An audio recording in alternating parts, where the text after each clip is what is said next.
So last month, I used Claude to help me build a Premiere Pro extension to solve a very, very specific problem that I face daily as a video editor and video director. I decided to share that extension with the world, and it sold almost 300 copies and made over $2,800, which is crazy considering that I'm not a developer. To me, this is super exciting because now it means that anybody with a good idea can use Claude to build genuinely useful tools, share them with the wider community, and make some money. So today I'm literally going to show you step by step how I use Claude to build Premiere Pro extensions.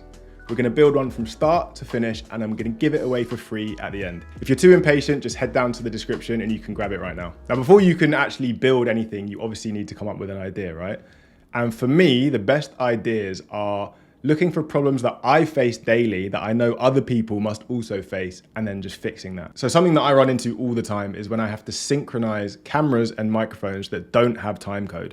So I'm using Premiere Pro's built-in audio sync feature, which is actually pretty decent, but the workflows around it are pretty clunky. So there are currently two ways that I know of. So you can either right-click and do create multi-camera source sequence, which works, but I really don't like how it makes the sequences. They look really messy. Sometimes it doesn't work that well. It's generally quite confusing, and it doesn't give me as much control as I would like. Or there's a second way, which is where you drag everything onto your own sequence, but then if you right click everything and try and synchronize, you can see that it's grayed out, which means that every single file has to be on its own independent track. So you have to drag everything down.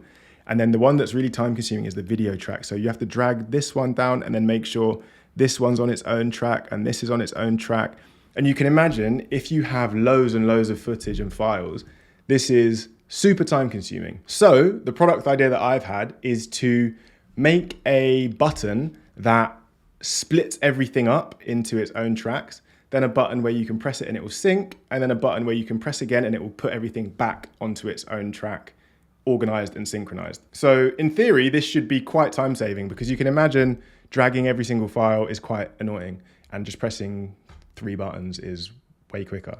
So that's the task for today. Okay, so now we're inside Claude, and this part is super, super important.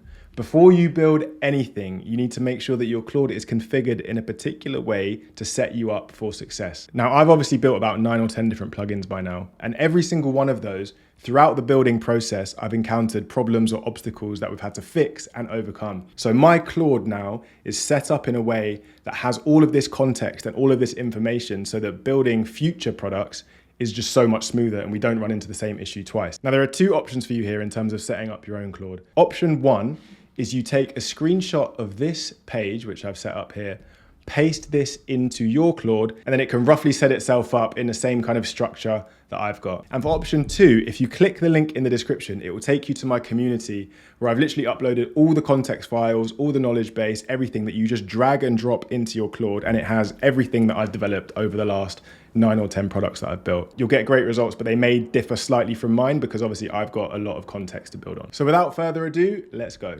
So I'm here in Claude Code. I'm literally going to use Whisperflow to dictate to Claude. I want to build an extension for Premiere Pro. So the problem that I'm facing is that I drag loads of video clips and audio clips recorded on a microphone onto a timeline. And when I try and synchronize them, it doesn't work because they all need to be on their own separate tracks. So I want to make a 3-button small panel where I can select all the clips on the timeline, press one button, it spreads them out across onto all their own video and audio tracks. Then I can press another button which triggers Premiere Pro's audio sync feature, does an audio sync, and then I can press a third button that restacks them all down to their original tracks and places all of the unsynchronized files at the end of the timeline so that it's nice and neat. So there you go. That was literally just spoke to it, and then we're going to press enter and see what happens. Okay, so that took about 5 minutes and it's come back with some stuff. So let's see what it's saying. Button 2 can't trigger synchronize from the script. What do you want to do instead? Okay, so I guess that's not the end of the world. It just means that we have to right click and press the synchronize button. Bit annoying, but still better than the original way. Okay, so I'm gonna go with the recommendation and just drop it, and we'll just go for 2 buttons. Which platform should I build on? So this is interesting. Basically, Premiere Pro in 2027, I believe, is getting rid of CEP panels. So they're basically changing how extensions work. For now, I'm going to stick with CEP because I know it works. UXP is something for the future, and that's in a year's time, so I'm just going to stick with this. How should button 3 decide which clip is unsynchronized? Okay, this is interesting. I think I'm going to go with option 1 here as well, because the others require action from me, so let's go with option 1. After syncing, what should restacked original tracks actually look like? Okay, option 1 and option 2 sound quite good here, so I'm actually going to go other. I'm going to say I like the sound of option 2 as long as they don't overlap, so as long as it takes into account and makes sure that it doesn't mess up the synchronization in any way. Submit, and then we'll see what happens next. All right, so it's finished. That took about 20 minutes, and it's opened up a panel on the right-hand side to show the kind of design that it's come up with, which I don't really like that much. So we're gonna change that really quickly before we test the functionality. In Premiere Pro, this product right here that I made called Stack, I really like how this looks. It's very simple. This is the one that sold almost 300 copies. So if I select a clip and press this button, it makes an adjustment layer. I haven't tested it yet, but I really don't like the design. I want it to feel more in line with products that I've already made, like Stack. So I want it to be a 2-button panel in the same color tone, and the 2 buttons, the button that spreads the clips, I want it to be 2 arrows on top of each other pointing in opposite directions.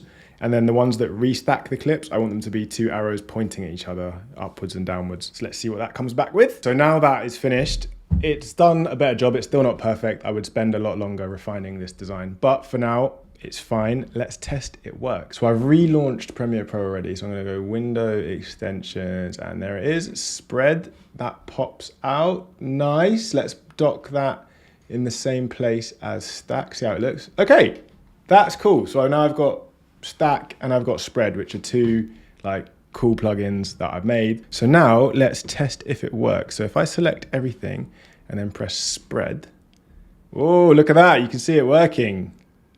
Pushing everything onto its own track. That's cool, look at that. You can literally see it doing it in real time. Okay, so now, it says here, Spread 45 clips, cool. Now, right click, press Synchronize, Audio. Now it does Premiere Pro's Synchronize. Cool, it couldn't synchronize some clips, that's fine, that's to be expected. And then now, the moment of truth, if I press this, it pushes everything back. Ooh, that's cool. So one thing that I've noticed immediately is that there's obviously going to be a lot of overlap here. So the sync has worked, but the spacing is slightly off. So like this clip goes, these files go with this one, these files go with this one, but what we need is for it to have pushed this along so that there's no overlap, so it's abundantly clear which files go with which. So, okay, that's some feedback we're gonna give to Claude to get this to work. Okay, so it's come back with a few more questions. Let's quickly run through this. What's the actual relationship between your mic recordings and your video clips? It's usually a mixture of both. Given that, how should my restack lays things out? Okay, here we go. Split mic takes at video boundaries, then space out. Yeah, that sounds like I want that. Space whole groups apart, cut nothing, safe enough. I think I like option 1. Let's go with option 1. And then let's delete everything and start from scratch to give it the best bet. So I had my footage and it was FX3 and Rode. So we drag everything onto here, keep the settings. Right, so we will select everything and do the spread. That's so cool. It's so quick as well now. What the hell? I don't even know how that happened. Cool. And then we will right click, synchronize, do the audio.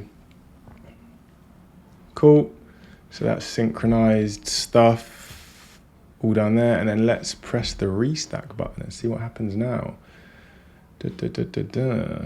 Cutting and spacing, that's new, okay.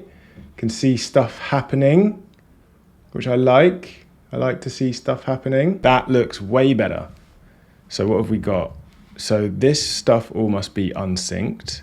Cool, then this is unsynced, and then now, if I turn off this, mute, oh, it's in sync and it's trimmed. That's amazing. What about this one? That's pretty much perfect, to be honest. If I were to nitpick and tidy this up a bit more, I think I would make it delete these clips in the middle that aren't being used for anything. Like they're synced, but they're not referenced to a a video clip. So maybe I would refine that. In fact, let's do that quickly. So yeah, final polishing tweaks now. I'll be back in a second and we'll give it one final test. Okay, so the final update has been done. I've reloaded the panel. We're gonna do the final test. So I'm gonna drag everything onto the timeline. We've got hover reports here. So let's turn off hover hints for now because I don't need them. And then reports, let's turn that off as well, just to keep it super clean and minimal. So let's select everything and we'll spread it all. That's super quick.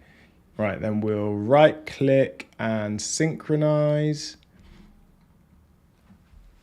That's done. And then we will restack them. This is the moment of truth. Here we go.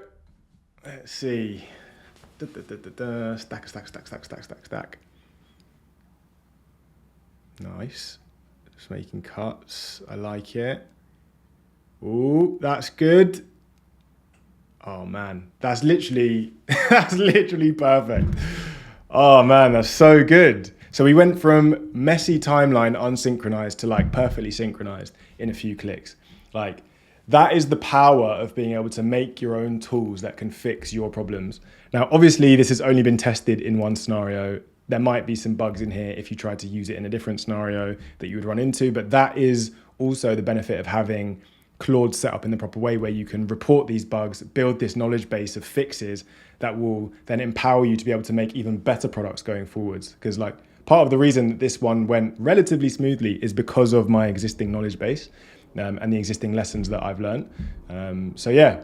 So remember, there's a link down below where you can get access to my knowledge base and all my context files. And then you also get direct access to me, get to hang out with other people who like using AI in their workflows and their creative businesses. And one other thing to add, obviously, I'm giving this away for free, but you can imagine a scenario where you make something cool like this, package it and sell it to people. So like, I'll show you my store quickly. So this is my store. This is my most popular product, Stack. And you can see here, I've got, GIFs that display the features and how it works and all that kind of thing. And this has made me, as I said earlier, about $2,800, which like, obviously it's not loads of money, but that still, if you can repeat that on a monthly basis across multiple products, like that's something that can really scale and add up. So yeah, the possibilities here are endless. If you would like to see how I package products and how I sell them and how I built my store and all that kind of thing, absolutely, that's a video I can make in the future. So let me know if that's something you're interested in. But until then, I'll catch you in the next one. Peace.